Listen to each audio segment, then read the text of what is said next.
The Real GhostBusters.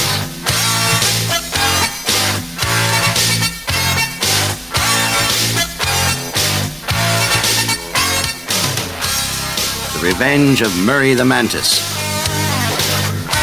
The Real GhostBusters sat around forlornly looking at the fridge. All they saw was something better left unmentioned. Egon stood sniffing at one particularly revolting tub of slime. A rare example of Conferva pulverulens aquatica. Splendid. Yeah, great, Egon. Snarled Ray. But what are we going to eat for our Thanksgiving dinner, huh? Somehow fungus fritters don't appeal. How come we never have any food in this place? Slimer, the resident green ghoul, hearing the word food, hurtled round the fire station, opening drawers and turning over boxes, his mouth open expectantly. I guess there's your answer, sighed Winston. I bought this turkey yesterday. Mouth-wateringly wonderful. Looks like that greaseball ate it. All I hope, said Peter Venkman sullenly, is that he hasn't trailed green gunk over the ectomobile. Not after I spent most of yesterday on my knees polishing it to perfection. The Ghostbusters ectomobile had never looked so good.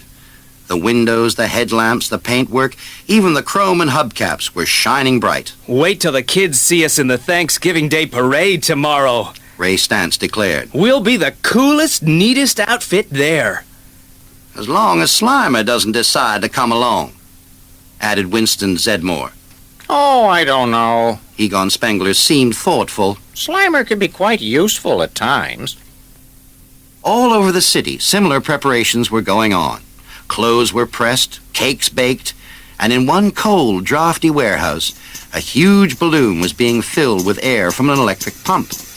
Every so often, a smartly dressed young woman cast nervous glances at the long cobwebs that swayed creepily from rusting beams. She shuddered as out of the dark, filthy shadows, green rat's eyes glittered. Now I'll be glad when you finish this job for my TV company, she told one of the workmen. Oh, this place gives me the shivers. You and me both. The man trembled. Who could forget this warehouse was built over an old graveyard? An uneasy silence descended, lightened only by the chugging of the pump engine and the wooden floorboards creaking underneath. Then, as the engine chugged on, a crack in the floor began to widen, glowing with a deep red light. Wisps of pinkish gas began to float up from below and into the air pump filling the balloon. Next day, the weather was perfect for a Thanksgiving parade. Lots of people were out on the streets enjoying the fun, including green ghosty Slimer, hitching a ride in the Ghostbusters ectomobile after all. I'm not sitting all squashed up in here the whole time, Janine announced, eyes glaring behind her horn-rimmed glasses. Someone has to get out. How about riding on the roof? Peter suggested. I wouldn't mind trying it. Me neither, cried Ray, already scrambling up. Come on, Peter, enjoy the view. Ray, why are you always such a big kid? Peter asked, but he smiled as he said it, waving to the crowds from his rooftop seat. The parade was suddenly thrown into darkness by an enormous shadow. Peter and Ray looked up together, startled. What the blazes is that thing? Wondered Peter, shielding his eyes. Who ever heard of a 100-foot-long lime green insect wearing a pork pie hat and speckled bow tie? Ray gave a shriek of excitement. Yippee! Hey, Egon, take a look! It's our favorite TV cartoon character, Murray the Mantis! The Murray the Mantis show is the best thing on Saturday morning television. Ray explained to an astonished Peter. Murray lives in this garden, see? He's a sort of sheriff that keeps the peace and chases away all the bad guys. Yeah, like the evil Hypno Snake and the giant Slug Brothers. Egon shouted up. He's the best friend of the gardener's little girl, Posy. You mean you actually watch that stuff, Egon? Peter could hardly believe his ears. Someone with a brilliant scientific mind like yours? Remember, Venkman, replied Egon, a trifle huffily. the brain of a good scientist must be enriched by creative imagination. Ray gazed up at Murray the Mantis with a big, stupid grin on his face. Then, just for one moment, it crossed his mind that he might have seen a soft, greeny glow appearing in one of the seams of the balloon. But no, he decided, he must have been mistaken. It was a fine morning. Everyone was smiling and having a wonderful time at the Thanksgiving Day parade. Some of the floats were outrageous. Was that a chicken or what? A traffic policeman was signaling for the ectomobile to slow down. Winston leaned out of the driver's window. Hi there, Officer Frump. What's the holdup? You're having some problem with that Murray the Mantis right behind you. Too much gas inside, I reckon. Peter and Ray glanced questioningly at each other and over their shoulders. Can you see how fast that thing's rising? Bellowed Peter. It's taking off all by itself. And the people in the ground crew. Bawled Officer Frump. They're being pulled into the air with it. The young woman from the television company pushed her way through the crowds, dashing up to Officer Frump and snatching his megaphone, her voice booming out above all the noise and commotion. Let it go! Let go of Murray the Mantis! Hearing her instructions, the crewmen dropped their ropes, falling back to the ground as Murray the Mantis soared up high above the New York skyline. That thing Growled Officer Frump, fast regaining his stern air of authority. is now a menace to low-flying aircraft. Oh, no! You're right, it is! The TV woman agreed with a moan. She turned anxiously towards the Ghostbusters. You've got those proton things, haven't you? Couldn't you shoot it down somehow? Consider it done, lady. Peter was always quick at turning on the charm. Toasted green stuff coming right up. He knelt down and fired his proton gun towards the sky. An ion beam streaking right into the balloon, dead on target. But, gulped Winston, it's not exploding, No, it's getting bigger instead. shouted Spangler, hands over his ears. Here comes the Big Bang! As he spoke, the balloon burst open, revealing a giant green Murray the Mantis, his great mouth wide open in a roar which seemed to threaten the whole city. The panic-stricken crowd seemed like tiny ants fleeing from the great green bulk of Murray the Mantis, which was coming closer every second. Up here, lady. Shouted Ray Stantz, half lifting, half tugging the TV woman onto the roof of the ectomobile. Come on, Peter. Get back with us. Between them, they both managed to make a grab at Venkman's wrists, hauling him to safety. He was still clinging precariously to the roof as the menacing shadow of Murray the Mantis swept overhead. Winston vaulted back into the driving seat of the ectomobile, and they speeded away, sirens wailing. Did I cause that? Panted Peter, scrambling up beside Ray and his female passenger. No, Ray shook his head in confusion. our equipment just doesn't work that way. Then Said the TV woman after a pause. it must have been us. She took a deep breath. We filled that balloon in an old warehouse which was built right over a graveyard. That's it. Cried Ray. A release of dormant energy. You'll soon get used to him. Peter smiled. By the way, I'm Dr. Peter Venkman. And I'm Ann Lawson. I'm getting a psychokinetic energy reading from the PKE meter. Egon broke in. We're heading for big trouble. Spangler was always right. For there, right in the path of the Ghostbusters ectomobile, Murray the Mantis hovered high above a tall line of trees. Get into reverse gear, Winston. Ordered Venkman. This thing needs working on. Back at HQ, Egon began tapping keys on his computer. We cross-index the size of the balloon with that of the standard praying mantis, and that gives us... Absolutely nothing. Venkman burst out impatiently. What about getting Slimer on the job? He can talk Spook's language, being one himself. Slimer floated down in front of Peter, shaking his head fearfully. Aw, come on, my little green pal. Coaxed Peter. You can have that little refrigerator you wanted, remember?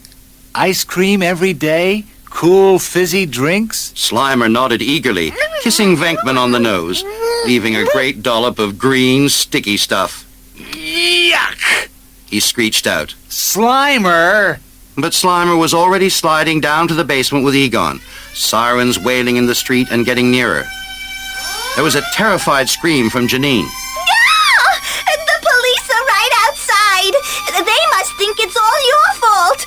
No, what shall I do? Before anyone could make any sensible suggestions, the door was kicked open, and Egon Spengler found himself in the grip of two burly officers of the law. Outside, along with the rest of your friends. Officer Frump just can't wait to meet you all again. There was a sudden, loud rumble, making the earth shudder beneath their feet. Our containment unit in the basement! Yelled Venkman in alarm. It's about to blow up! He grabbed Ann Lawson's hand, pulling her to safety behind the police car, only seconds before the roof of the old fire station was blown off in a spray of ghostly ectoplasm which rose up into the sky, forming an enormous glowing cloud. It seemed disturbingly familiar.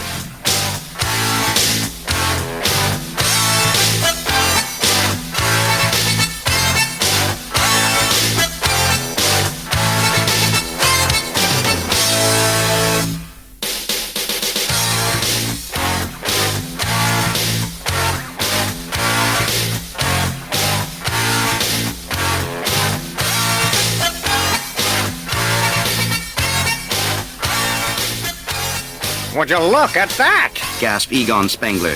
Do you see what I see, Ray? Seems like someone we've met before. Shouted Stantz, beginning to smile. That roly-poly face, the sailor suit, that cute chubby grin. Not the Stay Puft Marshmallow Man. Groaned Officer Frump, following their gaze. Are you Ghostbuster guys crazy? That's a matter of opinion. Shrugged Peter Venkman, still looking up at the sky. I knew we couldn't handle it ourselves, so I released him. I think, said Ray slowly. that this is where Slimer can help us. He turned to the policeman. Any chance of a lift in a helicopter, officer? Stay Puft was enjoying a gentle stroll through the park by the time the Ghostbusters caught up with him, not even looking up at the helicopter overhead. Spengler was speaking into his radio transmitter as the Stay Puft Marshmallow Man came into sight. Come in, Great Green One. He looked out to see Slimer climbing up under Stay Puft's sailor hat, complete with headphones. Stay with him, Slimer, Egon continued over the radio. Slimer nodded in reply. and keep him heading north. Murray the Mantis was still looming over the trees, rather like a boat sailing on a sea of green. He had already snapped up a hot dog stand in his jaws, tossing it away in disgust. Now he was looking for another snack. Maybe, he thought, a little car which he happened to see driving along on its own. Do you think we should have dodged all those police blockades, Earl? Sure, why not? The driver demanded. It's the perfect chance to enjoy a nice, peaceful day out. He spoke too soon. Next minute, a sinister-looking shadow threw itself over the car, and a gigantic, monster-sized mouth gaped wide open. The driver gave a shriek and grabbed his girlfriend just in time. Oh, come on! He yelled. Let's get out of here! Murray the Mantis could hardly wait to take the first delicious bite. But, bleh, he spat out the entire mouthful. Small cars, he thought, tasted even worse than hot dog stands. Perhaps he would have more luck with that helicopter flying right overhead. With one gigantic leap, Murray the Mantis had sprung high into the air, spreading out his huge wings, and was sweeping in straight towards the police helicopter. Get moving, pal. Venkman urged the pilot. Time to go into a climb. In a race against time, the helicopter rose higher and higher. Murray the Mantis, meanwhile, was crashing into yet another cluster of trees, scattering leaves and branches everywhere. From the ground, Winston and Ray got ready with their proton packs, and the Ghostbusters' own helicopter, Ecto-2. Hey, Winston! Yelled Ray, jerking his head up. Here comes the police chopper landing right beside our ectomobile. Great, pronounced Edmore. Now we can go into action. Murray the Mantis was in an ugly mood by now, storming around looking for something to eat, uprooting trees, and certainly paying no attention to either of the helicopters hovering around at a safe distance. Thanks to Ray Stantz and Ecto-2, Winston was positioned on top of a tall building at the edge of the park, armed with his proton pack. He waved frantically across to Egon Spengler, who'd been lowered onto another building from the police helicopter. Come in, Ray. Ordered Spengler, speaking into his walkie-talkie radio. Go ahead, Egon. Came the voice of Ray Stantz over the radio from the cockpit of Ecto-2. We're all ready. Egon told him. Good luck to you and to Peter.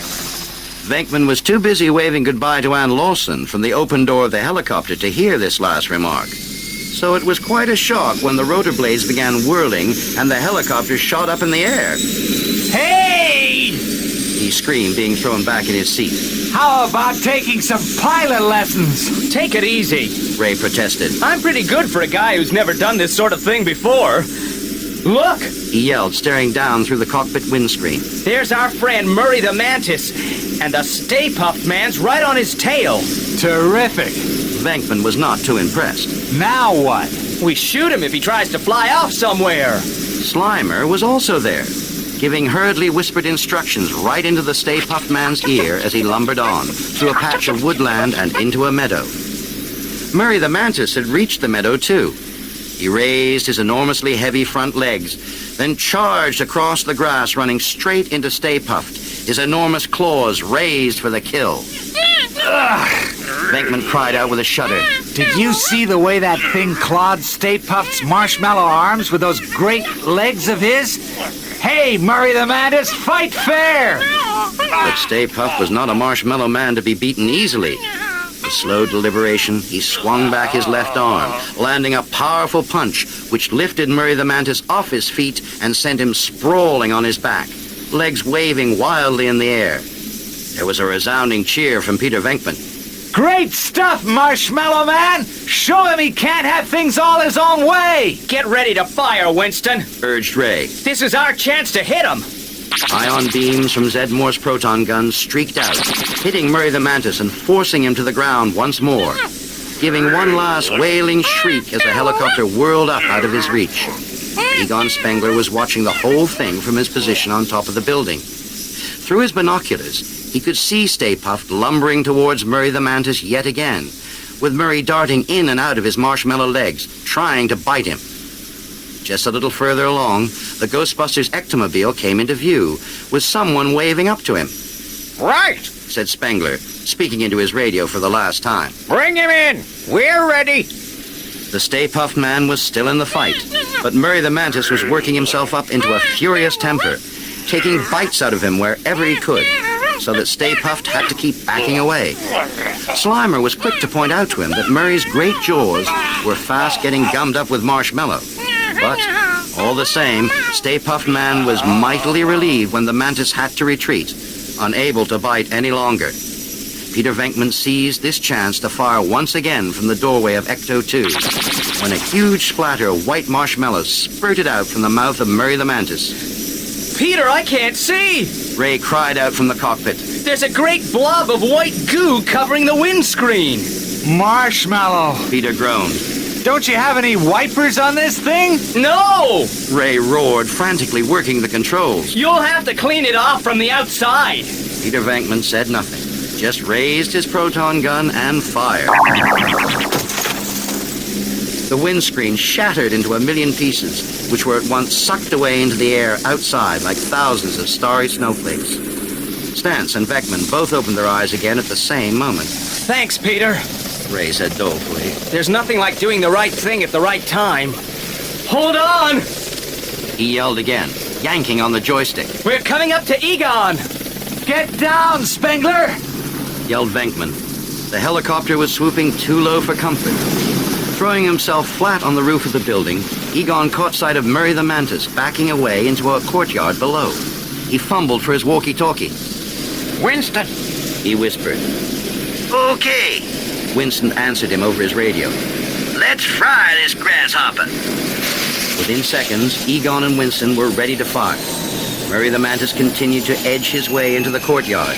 Meanwhile, Stay Puft was advancing towards Murray the Mantis with Ray Stantz and Peter Venkman tumbling out of the helicopter, clutching their proton guns behind him. Now! Came Egon Spengler's voice over the walkie-talkie. The Ghostbusters opened fire, hitting Murray the Mantis from all sides. Stay Puft helping by reaching out for the monster and holding him still. Keep it going! Bellowed Venkman, shooting fast. But don't hit Stay Puft! Shouted Ray Stantz in childlike concern. Look! Murray the Mantis is beginning to flicker! He's getting weaker! He's about to explode! Corrected Spengler, watching the bright green glow merging into red. Watch out! There was a blinding white flash, and Murray the Mantis had gone. It had all been so tiring for Stay Puft that he could only stagger around wearily. Even green, ghosty Slimer dropped down with a tired moan and fell asleep right where he landed. Is it all over? Queried Ray, crawling out from behind the ectomobile, the paint on one side blackened and blistered. No, Replied Venkman. I think I'm still alive. Peter! Came the cry from Ann Lawson. Oh, Peter, you were wonderful. It was enough to turn any Ghostbuster's head. You were pretty wonderful yourself. Never mind the congratulations. Officer Frump interrupted grumpily. What about this Thanksgiving Day parade? And this time, Said Ann Lawson, smiling up at Venkman. I'm riding on the roof. Slimer was there too, enjoying his place of honor, even though the cheering crowds lining the streets for the parade couldn't see him. Boy, this is great. Beamed Venkman. Too bad about your Murray the Mantis balloon, Anne. Oh, that's all right. Ann beamed, After all, you did find a wonderful replacement. and the Stay Puft Marshmallow Man, floating high above the admiring crowds, just had to agree.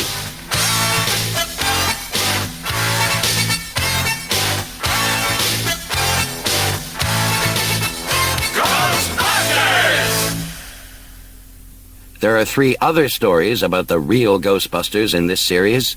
They are The Cabinet of Calamari, Ghostbuster of the Year, and Drool, the Dog-Faced Goblin.